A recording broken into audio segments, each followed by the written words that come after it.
Hi everyone, this is Samantha from the Dancing Soap Dish.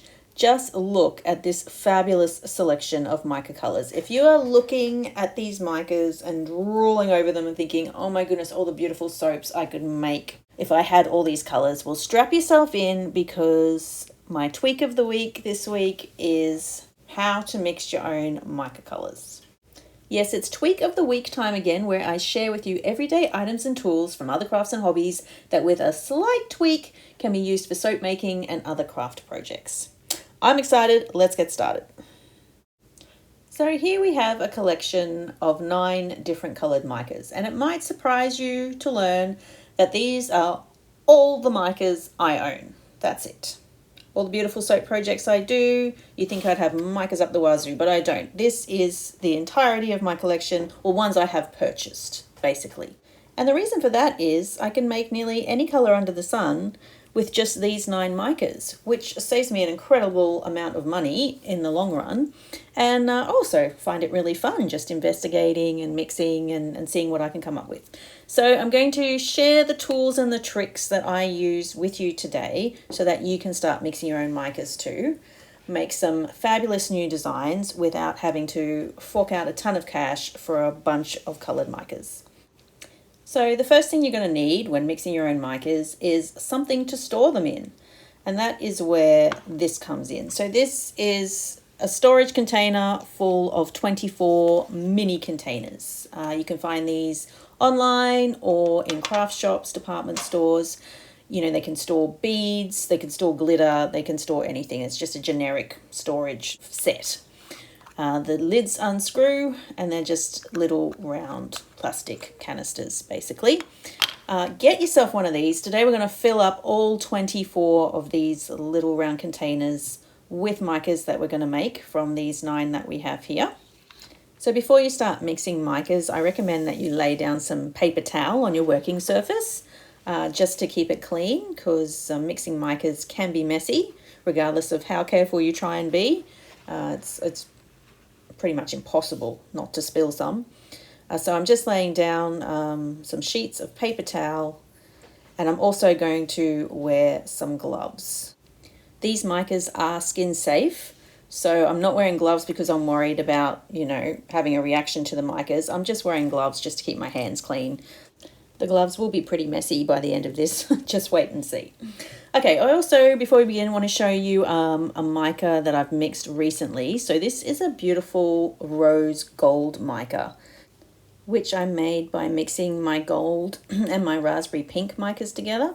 I used them in my recent mosaic project, these beautiful rose gold heart mosaic bars that you've seen. I'll put the link in the description. You can check out that video too. So another thing you need when mixing your own micas is a tool to measure them out with. Now, when mixing your micas, I recommend that you write down the combination of micas that you use, sort of keep the recipe so you can make it again if you really like the color.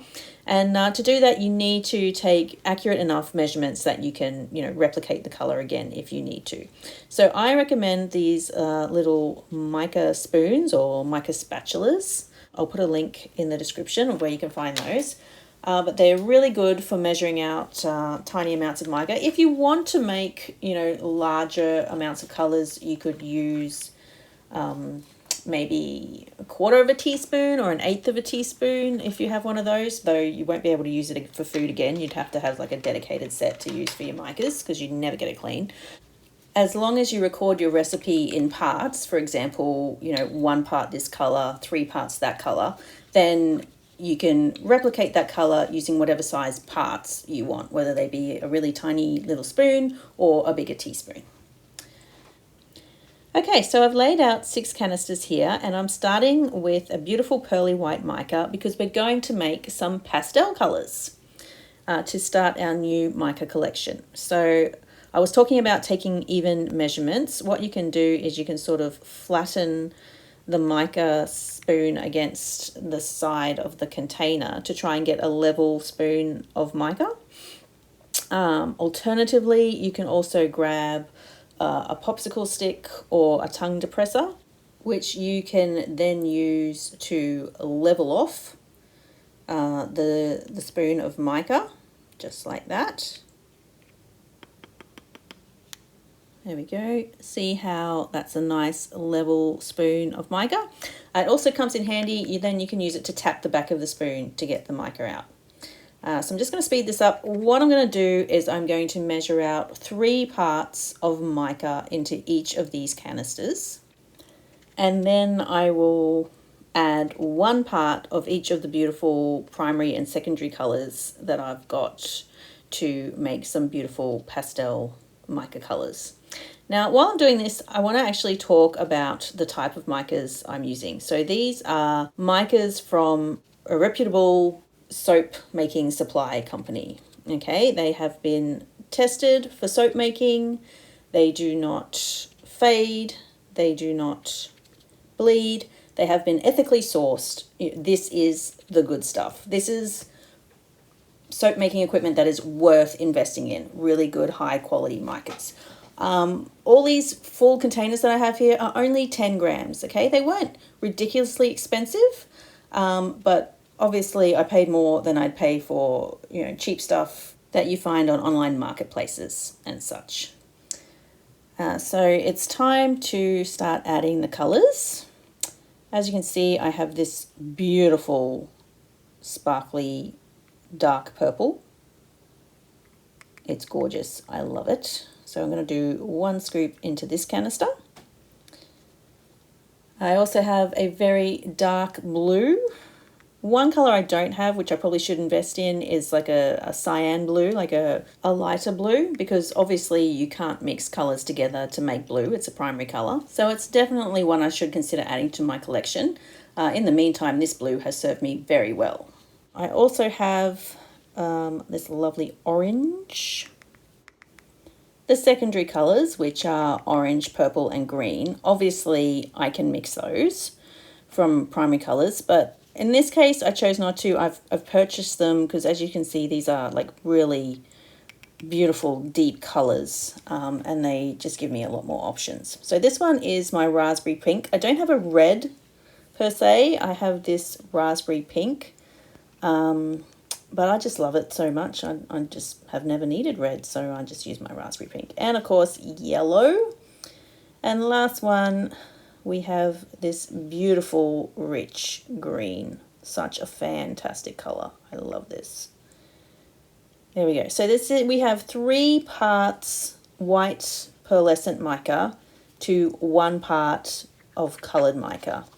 And I'm going to pop the lids on all of these, and instead of stirring them, which can be messy, I'm going to pop the lids on and shake them up to mix these micas together.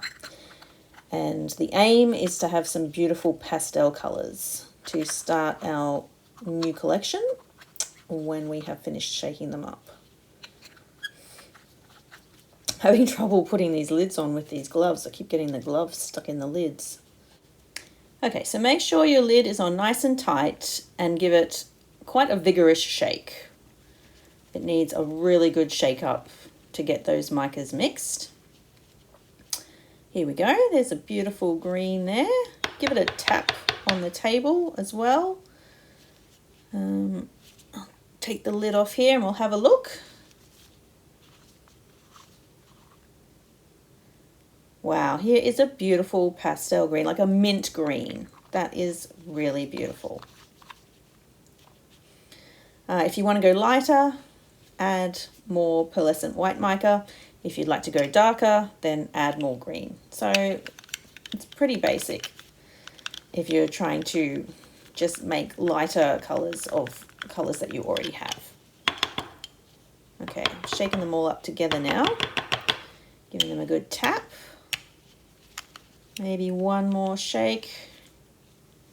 You just basically need to shake them for as long as it's going to take to mix them all up. Time for the big reveal. Here is our yellow, which now should be a nice soft lemon yellow. I'm just tapping the mica out of the lid so it doesn't fall out when I take the lid off. There we go, look at that. Ooh, I think that's more of a banana yellow actually. It's there's parts of it still not quite mixed in, so I'll probably give this one another shake. Oh, got the glove stuck again. Okay.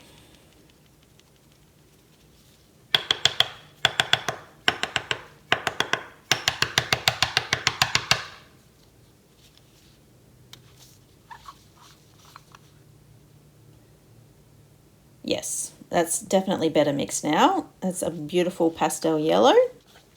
And we also have a beautiful pastel orange, blue, purple, pink, and green. So a great start for our mica collection. Okay, I'm going to lay out another 6 canisters, and this time I'm going to mix some tertiary colours. Now, you've probably heard of primary colours, and I bet you've heard of secondary colours, but have you heard of tertiary colours? So if you think of a basic colour wheel with the 6 colours on it, tertiary colours are the colours in between the colours of the colour wheel, if that makes sense. So basically what I do is I've got my 3 primary colours, my 3 secondary colours, and I'm going to mix them together. So I've started off with purple in 2 canisters, and then I'm also mixing blue with the purple, but then placing the blue again on its own in another canister. Then I'm going to mix green with the blue, and then the green will also get mixed with the yellow, and the yellow will get mixed with the orange, and so on and so forth. And we'll come up with these intermediate colours, otherwise known as tertiary colours.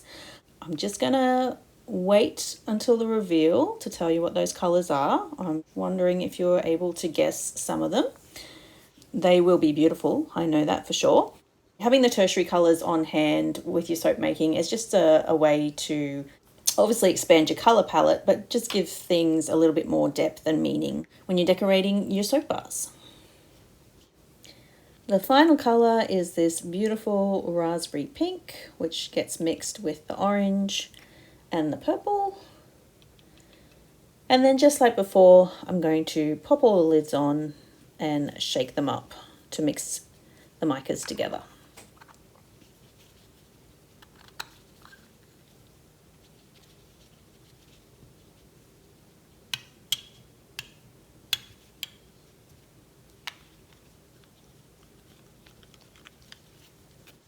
Ooh, look at these. Wow, I am loving these. Okay, so let's go over what we've made here.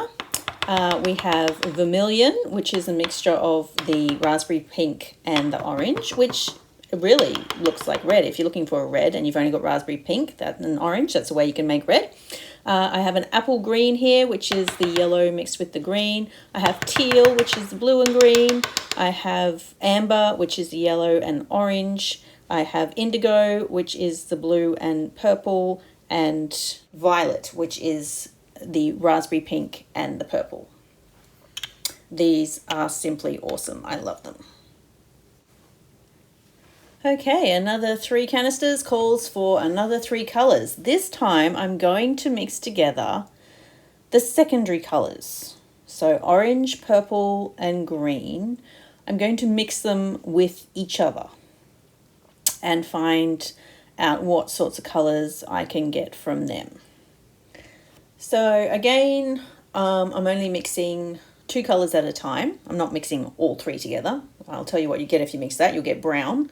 Not what we're going for at the moment. But yeah, I'm mixing 2 of each of the colours together in equal amounts. So I've got purple and orange, got orange and green and purple. Technically, these are tertiary colours as well. And there's very specific names for these that come from mixing the secondary colours together.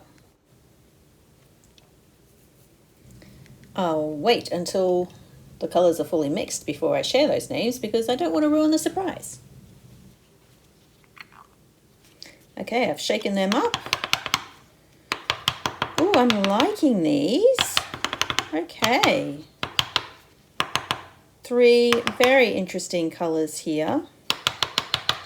I have a plum and an olive, though technically I think it's called a citron, and slate. which are lovely. Look at this plum. That is gorgeous. Who would have thought, you know, who knew? Hands up if you knew that mixing purple and orange gave you plum. This is a really nice, it's sort of like a gunmetal grey as well. But yeah, that's a slate colour, which is the green and the purple. Okay, it's time to explore some different colours now. We've made pastels, we've made tertiary colours. Now I'm just going to pick out some popular colours that you might like to use that we should be able to mix up with what we've got. I'm thinking aquamarine, maybe some chartreuse. Everyone likes chartreuse. And I think I might work with a gold because we haven't done any of the gold yet. The gold that I have is kind of quite a subdued golden colour. And you might prefer a more yellow gold. So I'm going to mix up a yellow gold. So for the aqua, I've already put in 2 parts green to 1 part blue, and I also put in some pearl mica. If I did have a cyan blue, I'd definitely be using a cyan blue to make an aquamarine, but I don't, so we're just going to see how this one comes out.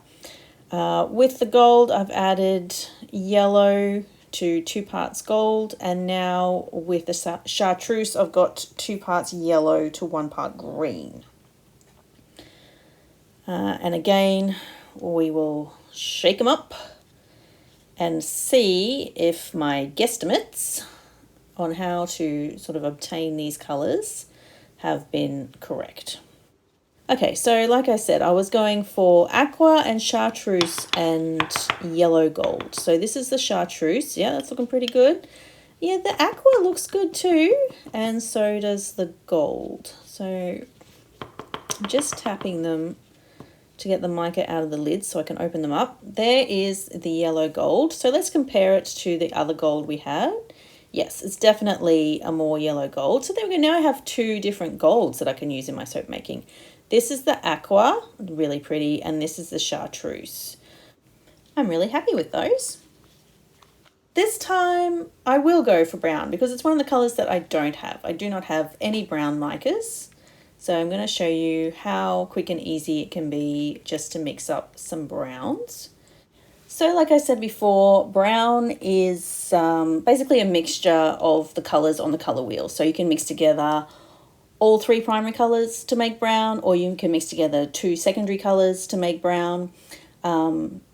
If you want a darker brown, a more mocha brown, use your cool colours. So green, purple, blue. If you want a lighter brown, a more chestnutty brown, use more of your warm colours. So yellows, orange, red. And mixing those all together in basically all different combinations, you can come up with a range of different browns. I mean, browns, there are so many different types of browns. And that's how you sort of can mix them all up. So as you can see here, I've got 3 canisters out. I'm going to make some browns. I've put some orange and some purple together, and I've added a little bit of the pearlescent white. If you want a paler brown, add some white. I've also mixed up some blue and yellow, and I think there's some orange in there too underneath all that. This one, if you've got some gold, you can add some gold as well. We'll make a beautiful brown. Bring out some little golden colours, a lovely golden brown. And basically, if you want brown, just start experimenting. And again, like I said, if you want a warmer colour brown, add the warm colours. If you want a cool colour brown, add the cool colours. And you can pretty much mix up anything you want. So I'm just going for really random combinations here. Don't worry about it. I will be sharing all these colour combinations at the end, so don't freak out and think, oh, I've got to write all this down. I don't know what she's added. If you like these colours that we come up with, I'm going to be sharing the recipes of all of them, so you'll be able to mix them yourself. Okay, so we're shaking these up. Got a beautiful brown there. That is not a brown, that one. And that one is brown too. I obviously forgot to add one of my colours to that middle one. Let's have a look. Yeah, but that is, you know what that is? That is a beautiful dusty rose colour. Now I can go and add some yellow or some orange to that and fix it up, but I think I'm going to keep it. I don't want it to be brown. I want to keep that colour. So this is cinnamon. Look at this beautiful cinnamon colour. That came out really well. So that's one of the warmer browns I was talking about. This is a cooler brown. This is a mocha brown. Let's have a look at this. Yeah, look at that beautiful mocha color. That's awesome. And like I said, I made a mistake with this one in the middle, but it was a happy mistake. I forgot to add, a cool color. But what I've got instead is this beautiful dusty rose that I'm going to keep. That is lovely. Yep, definitely worth keeping that one. I like it. Okay, I am running out of canisters. I've only got a few left, and then I will have completed all 24 colours. So let's put these aside and get started on the final 3 canisters. So our last 3 colours are going to be on the darker end of the spectrum. I'm going to get out the black finally, and show you how to make some dark colours. So we're going to do navy blue, and we're going to do olive green, a really dark olive green, and we'll also do silver, which I guess is not a dark colour, but it does include black. So navy blue is pretty simple, just black and blue. If you want it darker, add more black. It's pretty straightforward. Because these micas are so sparkly and the white I've got is pearlescent, I can actually make silver just by adding the white and black together. So yes, technically that is a grey, but because they're so sparkling, it will look silver. And the olive green contains green and black, and because this is such a dark green, I'm actually going to add some yellow as well. And the olive green, together with the cinnamon brown coloured mica we made and the citron coloured mica, are actually the camouflage colours. If you wanted to make an army soap or armed forces soap, you could put those 3 colours together to make camouflage. All right, we're shaking these up. I hope I get the desired colours that I was looking for. Let's give them a tap.